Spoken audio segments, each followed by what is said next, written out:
¿Qué tal, amigos?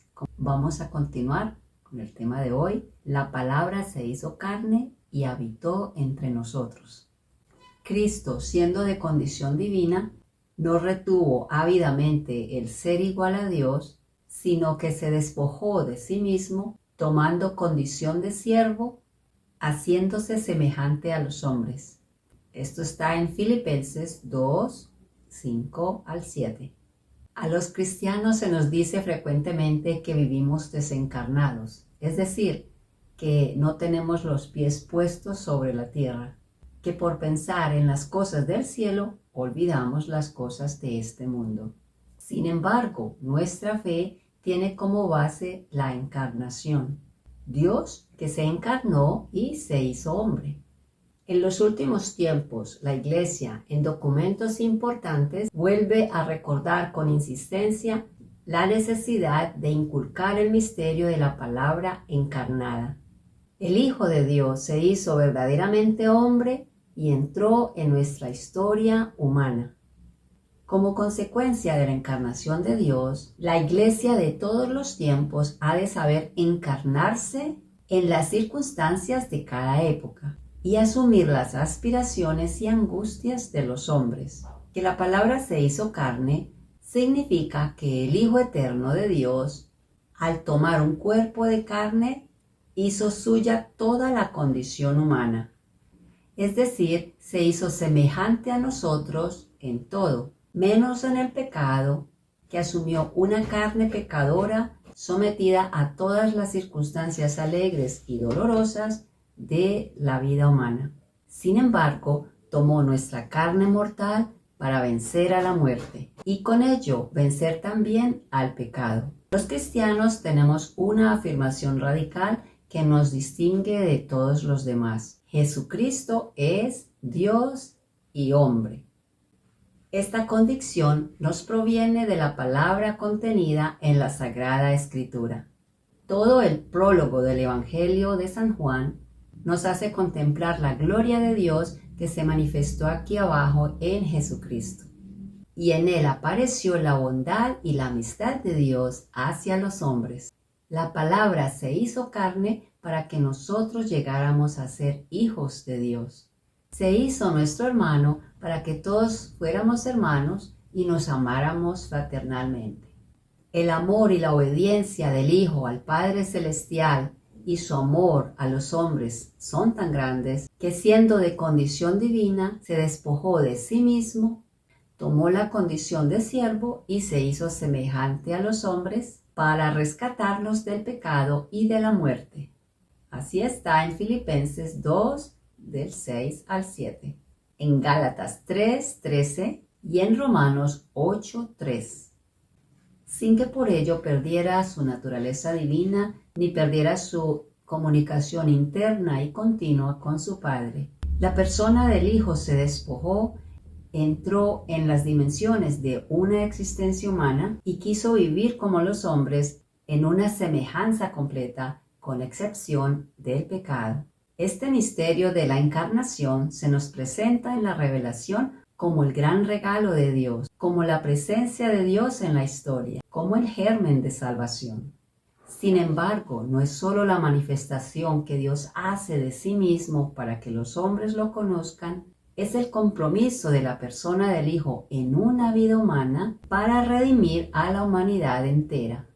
Para realizar la encarnación, el Padre elige de entre la humanidad pecadora a una virgen, a María, y la prepara para que sea la madre de su Hijo.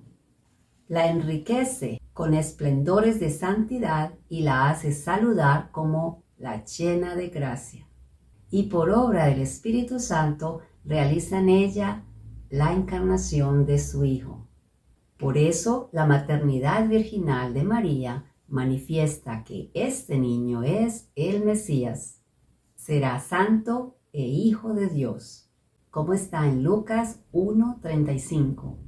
Será Emmanuel, que significa Dios con nosotros. La Iglesia conservó santamente el misterio del Hijo de Dios hecho hombre y lo ha propuesto a lo largo de años y siglos con un mensaje cada vez más explícito para la fe.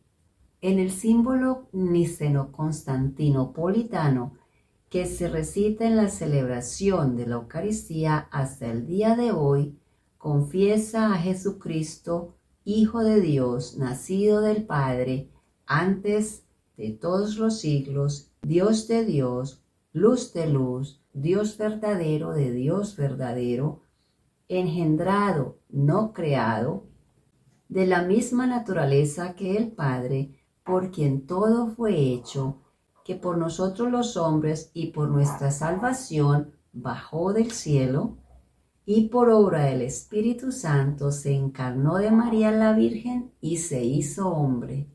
El Concilio de Calcedonia definió que el Hijo de Dios fue engendrado por el Padre antes de todos los siglos, según la divinidad, y en el tiempo por la Virgen María, según la humanidad.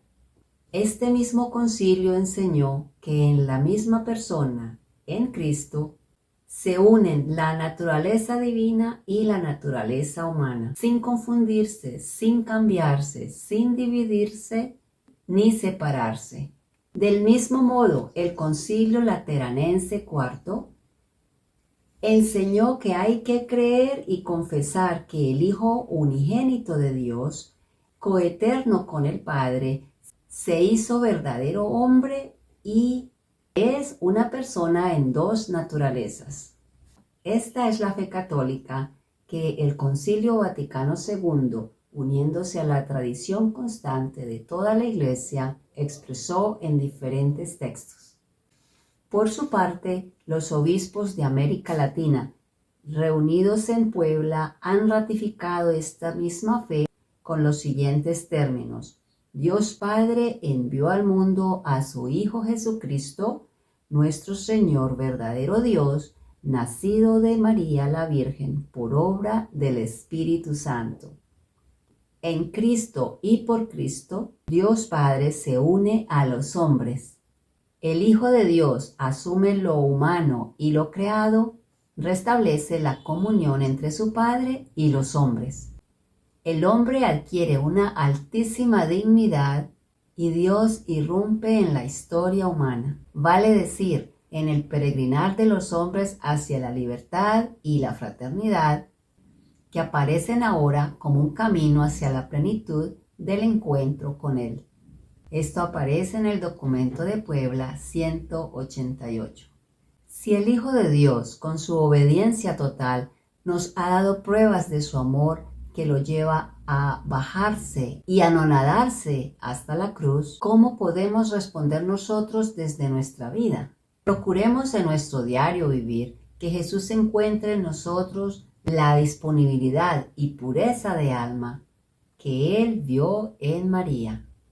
Celebremos el misterio de la Encarnación meditando el maravilloso comienzo del Evangelio de San Juan. En el principio la palabra existía, y la palabra estaba con Dios, y la palabra era Dios. Y la palabra se hizo carne y habitó sobre nosotros. Y hemos visto su gloria, gloria que recibe del Padre como Hijo único, lleno de gracia y de verdad. San Juan 1, del 1 al 14. Y ahora, para recordar, ¿qué significa para nosotros el misterio de la Encarnación? El misterio de la Encarnación significa que Jesucristo es el Hijo único y eterno de Dios, que se hizo hombre naciendo de la Virgen María por obra y gracia del Espíritu Santo. ¿Para qué se encarnó el Hijo de Dios? Como dice el apóstol, al llegar la plenitud de los tiempos, envió Dios a su Hijo, nacido de mujer, nacido bajo la ley, para rescatar a los que estaban bajo la ley, para que recibiéramos la filiación adoptiva. Así está en Gálatas 4, del 4 al 5. Bueno, mis queridos amigos, muchísimas gracias por llegar al final de este video. Espero que sigan aprendiendo más y recordando estos conceptos, estas enseñanzas sobre el catecismo católico, y que esto nos ayude a afianzar nuestra fe. Bueno, por favor ayúdenme en este canal suscribiéndose, comentando compartiendo y dándome un me gusta. Hasta la próxima.